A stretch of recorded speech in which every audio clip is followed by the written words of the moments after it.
정조가 왕위에 오른 직후의 일입니다. 당시 조정에는 한 사내가 포승줄에 묶여 조사를 받게 되었습니다. 그의 이름은 정유겸, 정조와 가까운 친연 관계에 있던 인물이었습니다. 어린 시절 함께 지내며 가까이 지냈던 사이였습니다. 그러나 세월은 두 사람을 전혀 다른 길로 이끌어갔습니다. 허나 정조는 단호한 결단을 내렸습니다. 그를 처형하라. 즉위 직후 왜 그는 사촌을 향해 그처럼 냉혹한 선택을 해야만 했을까요? 그 결정의 배경에는 아버지 사도세자의 죽음에서 비롯된 깊은 상처와 권력 갈등 속에서 내려야 했던 젊은 왕의 비극적인 선택이 있었습니다. 오늘 이야기 시작하기 전에 구독과 좋아요 부탁드립니다. 그럼 이야기 시작하겠습니다. 때는 1752년 조선 영조 28년의 일입니다. 창덕궁 동궁에 한 아기의 울음소리가 울려 퍼졌습니다. 훗날 정조로 불리게 될 세손산이 태어난 순간이었습니다. 아버지는 사도세자, 어머니는 해경궁 홍씨였습니다. 영조는 손자의 탄생에 기뻐하며 친히 이름을 지어주었습니다.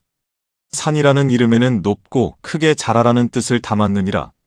그러나 궁궐 안에는 이미 어두운 그림자가 드리워져 있었습니다. 사도세자와 영조 사이의 골은 날로 깊어지고 있었습니다. 세손사는 그런 궁궐에서 자라났습니다. 그는 어린 시절부터 총명하다는 평가를 받았습니다. 3살 때 이미 천자문을 익혔고 5살에는 사서를 읽기 시작했습니다. 할아버지 영조는 손자를 몹시 아꼈습니다. 사나, 내가 이 나라의 미래이니라. 영조는 세손의 손을 잡으며 자주 이렇게 말했습니다. 허나 아버지 사도세자는 날로 영조의 미움을 받았습니다. 세손은 어린 나이에도 그것을 느낄 수 있었습니다. 아버지가 대전에서 꾸중을 듣고 돌아오는 날이면 말입니다. 세손은 조용히 아버지의 처소로 향했습니다. 아바마마, 괜찮으시옵니까? 어린 세손의 목소리는 떨리고 있었습니다. 사도세자는 아들을 꼭 껴안으며 눈물을 삼켰습니다. 그 따뜻한 품 안에서 세손은 아버지의 심장 소리를 들을 수 있었습니다. 빠르고 불안하게 뛰고 있는 심장 소리였습니다. 그 시절 세손 주변에는 훗날 악연이 될 인물들이 있었습니다. 정유겸도 그중 한 명으로 세손과 궁궐 내에서 접점이 있었습니다. 허나 궁궐의 정치는 이들을 갈라놓기 시작했습니다. 영조와 사도세자의 갈등이 깊어질수록 말입니다. 신하들은 편을 나누어 서로를 견제했습니다. 노론과 소론이 대립하며 궁궐은 긴장으로 가득 찼습니다. 세손은 10살이 되던 해 세손빈을 맞이했습니다. 그러나 가슴 한편에는 늘 불안이 자리하고 있었습니다. 아버지에 대한 영조의 분노가 날로 커져갔기 때문입니다. 1762년 세손의 나이 11살 되던 해였습니다. 그해 여름 궁궐에 참혹한 비극이 일어났습니다. 영조는 마침내 사도세자를 뒤주에 가두라 명했습니다. 세손은 그날의 광경을 평생 잊을 수 없었습니다. 아버지가 뒤주 속에서 여드레를 버티다 죽어갔습니다. 어린 세손은 할아버지 앞에 무릎을 꿇었습니다. 전하, 아바마마를 살려주옵소서. 그러나 영조는 고개를 돌렸습니다. 기록에 따르면 당시 정유겸의 가문은 세손의 입지를 위협하고 있었습니다.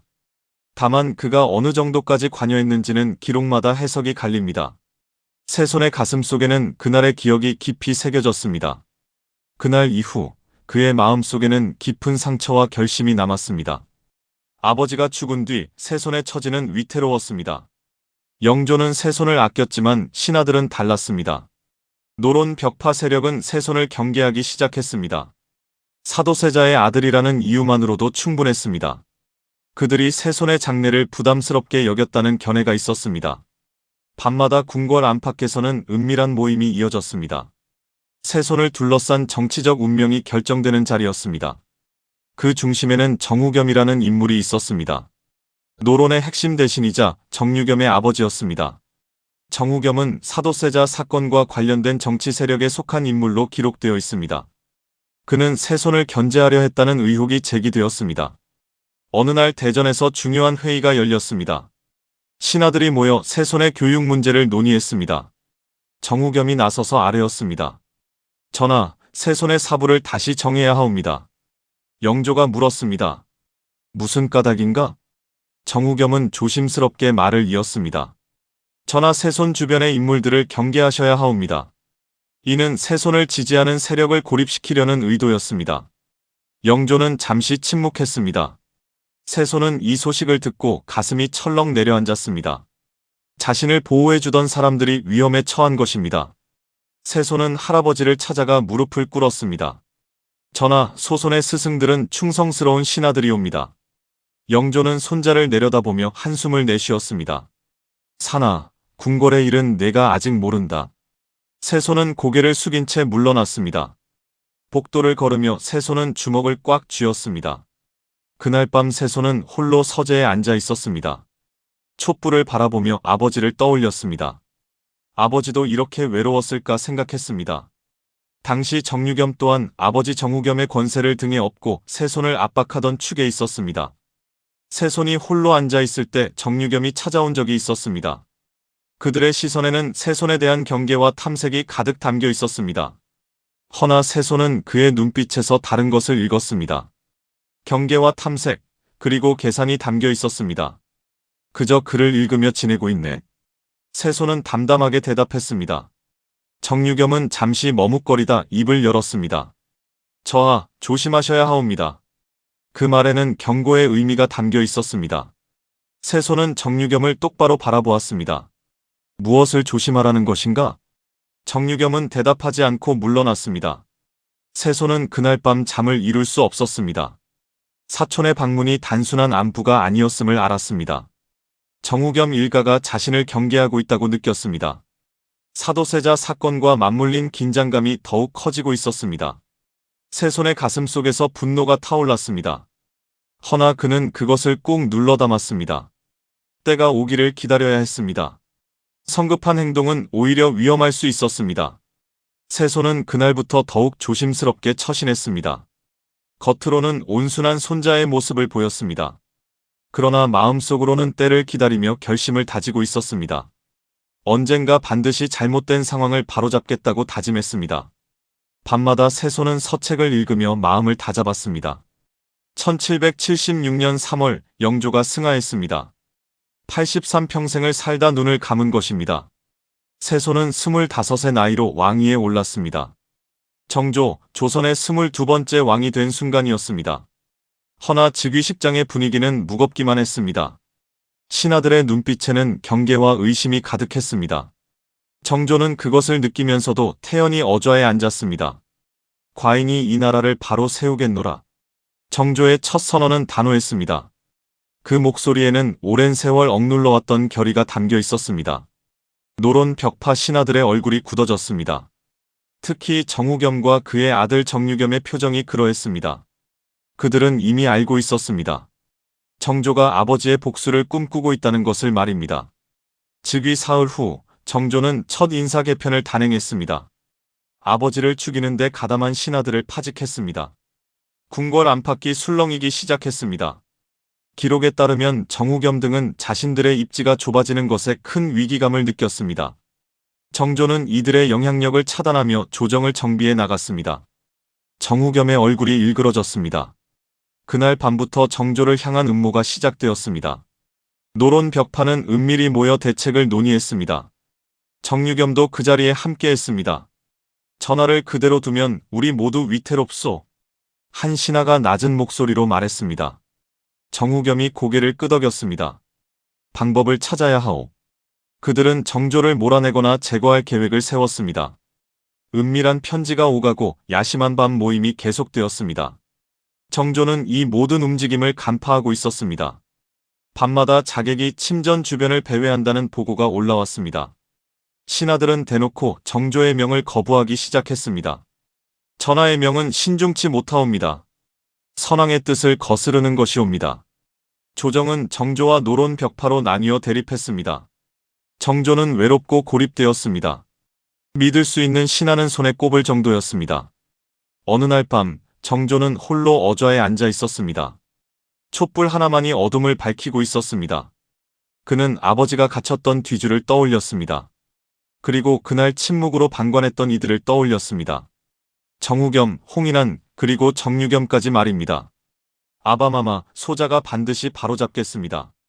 정조는 어둠 속에서 조용히 다짐했습니다. 그러나 현실은 가혹했습니다. 왕이라 해도 신하들 없이는 아무것도 할 수 없었습니다. 정조는 생존과 정해 사이에서 고뇌했습니다. 성급히 움직였다가는 자신마저 위험해질 수 있었습니다. 허나 가만히 있자니 아버지가 억울하게 죽어갔습니다. 정조의 밤은 그렇게 깊어만 갔습니다.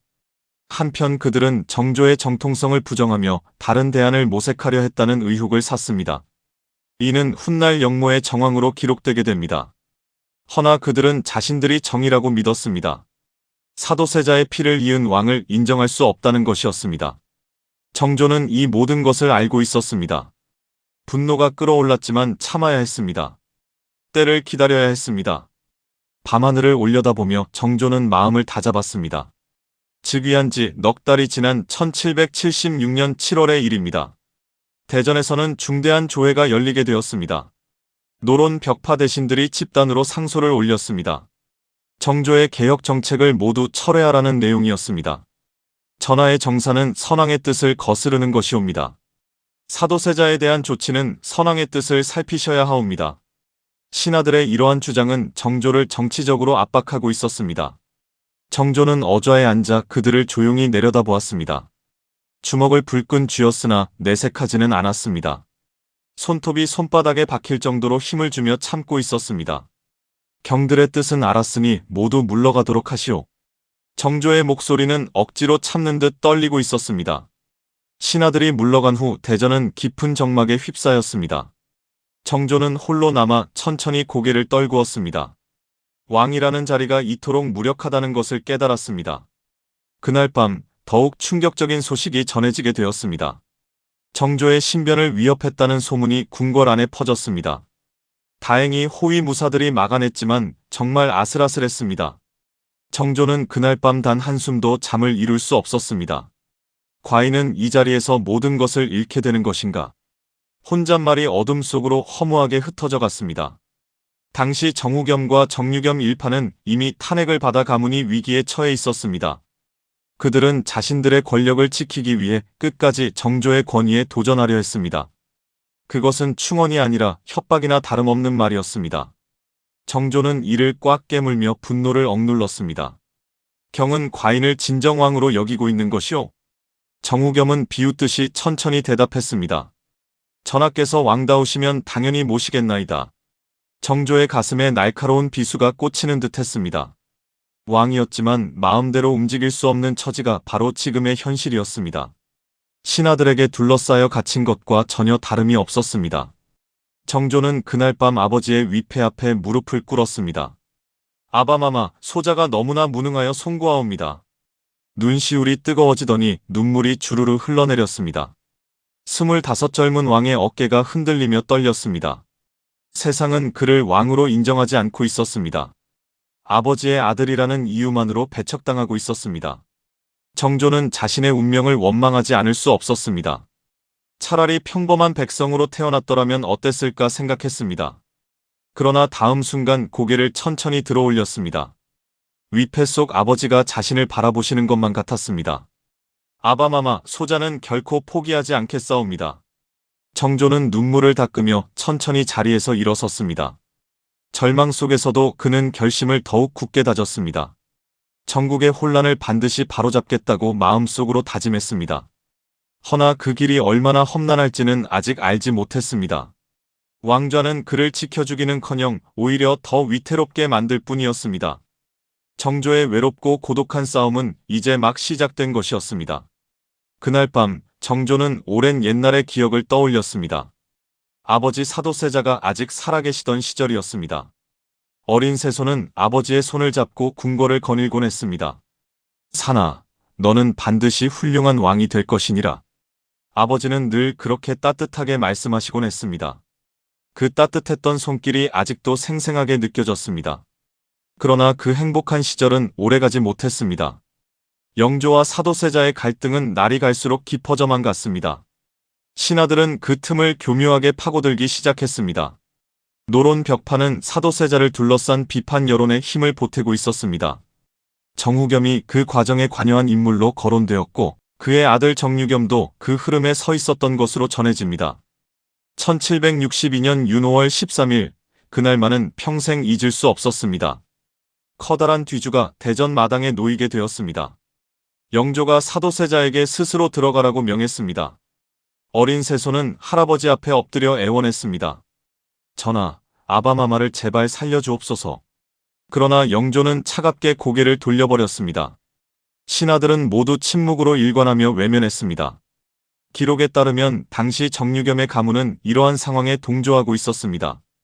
그가 구체적으로 어떤 태도를 보였는지는 사료마다 다르게 전해지나 당시 권력의 흐름에 함께했다는 해석이 지배적입니다. 뒤주 속에서 들려오는 신음소리가 아직도 귓가에 맴돌았습니다. 사나, 사나. 아버지가 아들의 이름을 애타게 부르시는 소리였습니다. 어린 세손은 뒤주 앞에 무릎을 꿇고 울부짖었습니다. 허나 아무도 그를 도와주려 하지 않았습니다. 여드레가 지나고 나서야 뒤주의 뚜껑이 열렸습니다. 아버지는 이미 차갑게 식어 계셨습니다. 그날 어린 세손의 마음속에는 깊은 상처가 새겨졌습니다.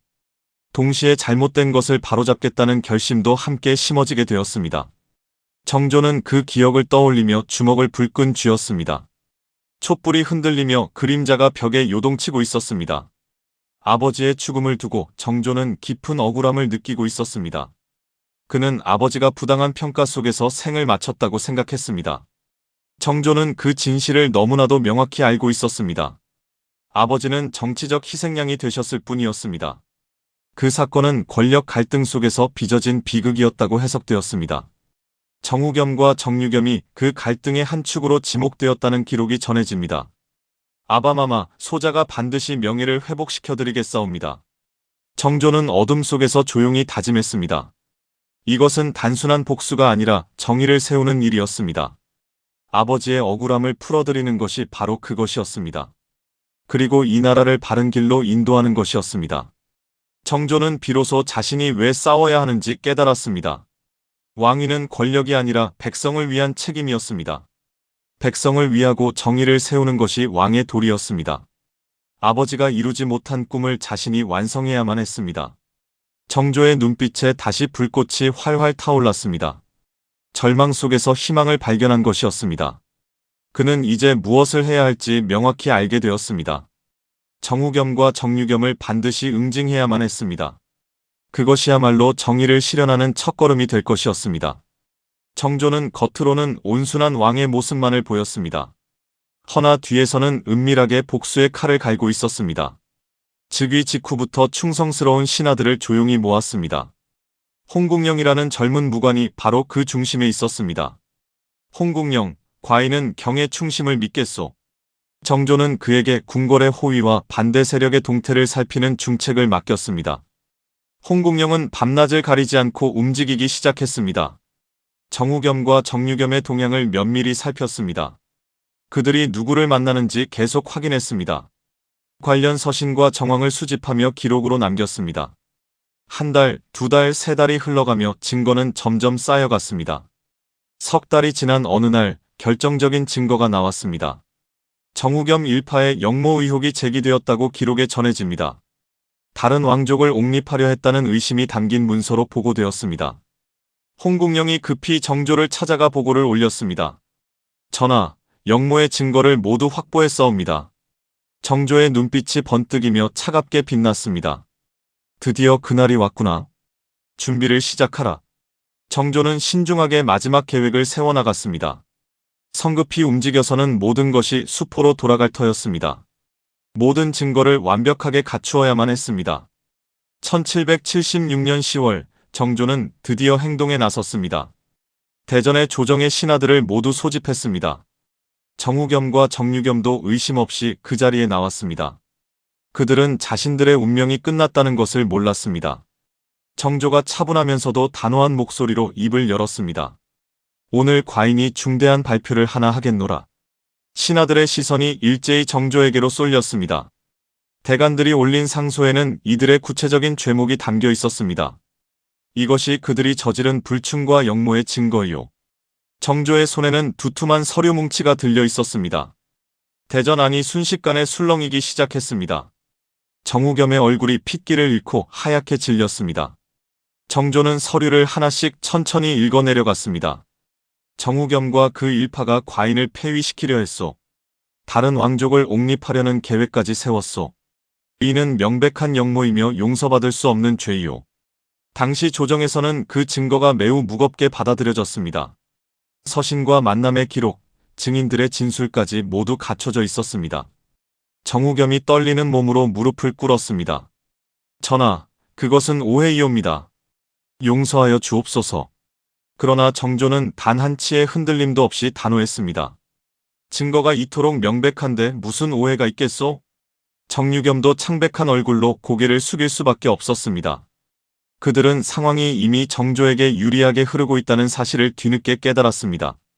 정조의 준비가 예상보다 훨씬 치밀했다는 점을 그제야 실감했습니다. 정우겸은 먼 곳으로 유배를 보내고 사사토록 하라. 정유겸 또한 역모의 죄로 엄히 처벌하라. 정조의 냉정한 선고가 대전에 울려 퍼졌습니다. 대전은 숨소리조차 들리지 않는 정적에 휩싸였습니다. 노론 벽파 신하들은 한마디도 감히 하지 못했습니다. 증거가 너무나 명백했기 때문이었습니다. 정유겸이 떨리는 목소리로 마지막 말을 꺼냈습니다. 전하, 소신은 저하의 사촌이 아니옵니까? 정조는 차갑게 대답하며 고개를 돌렸습니다. 사촌이기에 더더욱 용서할 수가 없는 것이오. 그날의 결정으로 전국의 주도권은 정조에게로 기울기 시작했습니다. 온순한 척하며 내부를 철저히 정비했던 것입니다. 그는 오랜 준비 끝에 상황을 자신에게 유리하게 만들었습니다.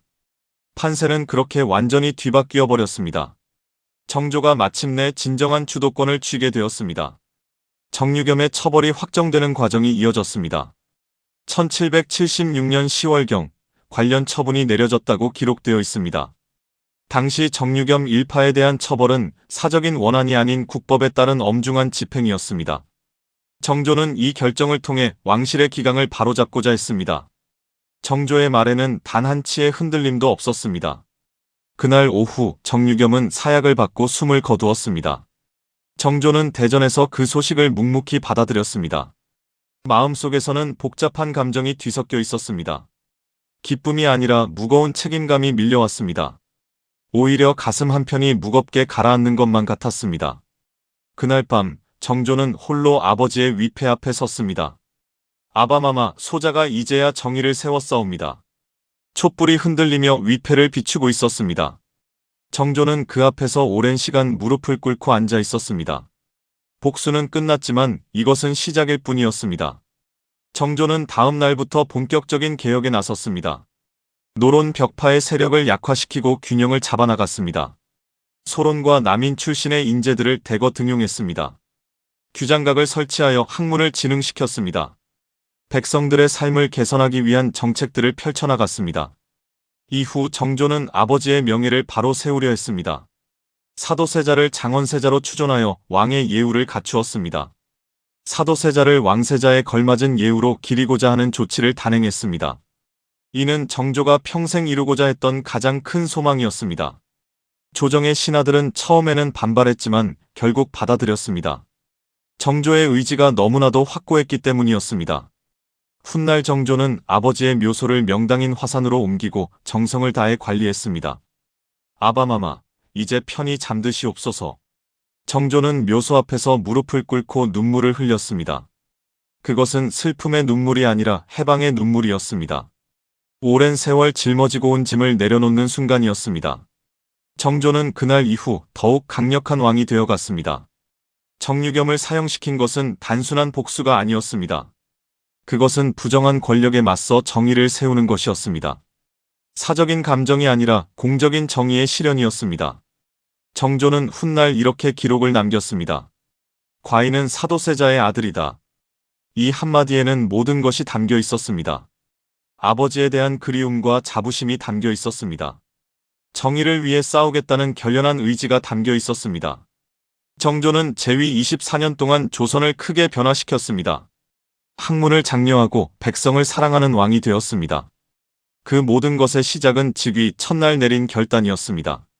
사촌을 죽인 잔혹한 선택이 아니라 정의를 세운 용기였습니다. 역사는 정조를 개혁군주로 기억하고 있습니다. 그리고 그 개혁의 출발점에는 정유겸의 처형이 있었습니다. 정조의 선택은 정치와 정의를 함께 고려한 결정으로 평가되었습니다. 그 결정은 당시 전국을 바꾸는 중요한 전환점이 되었습니다. 정유겸 사건 이후 정조의 통치는 새로운 국면을 맞이하게 되었습니다. 더 이상 복수에 사로잡힌 왕이 아니었습니다. 백성을 위하고 나라를 바로 세우는 개혁군주가 되었습니다. 정조는 규장각이라는 학문기관을 설립했습니다. 신분을 떠나 실력 있는 인재들을 모아 키워냈습니다. 서울 출신 인재들에게도 점차 기회를 넓혀주려 했습니다. 이덕무, 박제가, 유득공 같은 뛰어난 학자들을 중용했습니다. 이러한 인사 운영은 당시 기준으로도 큰 변화로 평가됩니다. 정조는 백성들의 삶에도 깊은 관심을 기울였습니다. 직접 궁궐 밖으로 나가 백성들의 목소리를 들었습니다. 세금을 줄이고 억울한 죄인들을 풀어주었습니다. 무엇보다 정조는 아버지를 위한 효를 실천했습니다. 수원 화성을 건설하여 아버지의 묘를 그곳으로 옮겼습니다. 화성은 성곽이자 아버지를 기리고자 한 정조의 뜻이 담긴 공간이었습니다. 정조는 해마다 어머니 해경궁 홍씨와 함께 화성을 찾았습니다. 아버지의 묘 앞에서 그리움을 달래곤 했습니다. 아바마마, 소자가 이제는 떳떳한 왕이 되었사옵니다. 정조는 그렇게 아버지께 보고를 올렸습니다. 재위 24년 동안 정조는 조선의 르네상스를 이끌었습니다. 문화가 꽃피고 학문이 발전한 시대를 만들었습니다. 실학이 융성하고 예술이 발달하는 시기였습니다. 백성들은 정조를 성군이라 부르며 존경했습니다. 정조는 늘 신하들에게 이렇게 말하곤 했습니다. 과인은 사도세자의 아들이요. 이 말에는 자부심과 책임감이 함께 담겨 있었습니다. 아버지의 아들로서 부끄럽지 않은 왕이 되겠다는 다짐이었습니다. 1800년 정조는 49의 나이로 세상을 떠났습니다. 너무나 이른 죽음이었지만 그가 남긴 업적은 위대했습니다. 정조가 세상을 떠나자 나라 곳곳에서 애도의 분위기가 이어졌습니다. 많은 백성들이 그의 죽음을 안타깝게 여겼다고 기록되어 있습니다. 정조의 죽음과 함께 조선의 개혁도 멈춰버렸습니다. 그가 이루고자 했던 꿈은 완성되지 못한 채 남았습니다. 오늘날 우리는 정조를 통해 중요한 교훈을 얻습니다. 개인적인 복수와 공적인 정의는 다르다는 것입니다. 정유겸에 대한 처벌 또한 사적인 감정을 넘어 영모로부터 왕실을 보호하려는 법적 결단이었습니다. 동시에 아버지의 억울함을 풀어드린 효도이기도 했습니다. 만약 정조가 당시의 위협을 단호하게 처리하지 못했다면 어땠을까요? 아마도 반대 세력의 견제 속에서 개혁의 기회를 얻기 힘들었을지도 모릅니다. 정조의 단호한 결단이 있었기에 변화가 시작될 수 있었습니다. 때로는 가혹해 보이는 선택이 필요할 때가 있습니다. 그것이 더 큰 정의를 위한 것이라면 말입니다.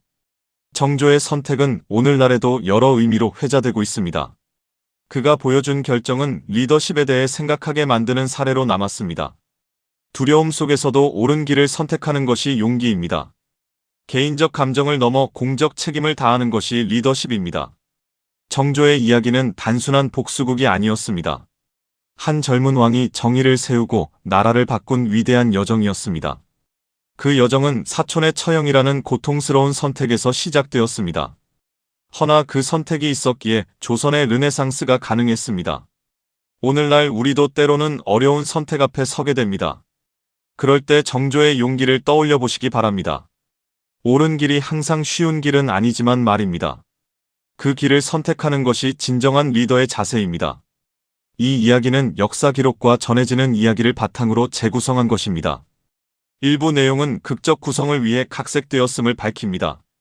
여기까지가 오늘의 이야기였습니다. 구독과 좋아요로 응원해주시면 더 좋은 이야기로 찾아뵙겠습니다. 감사합니다.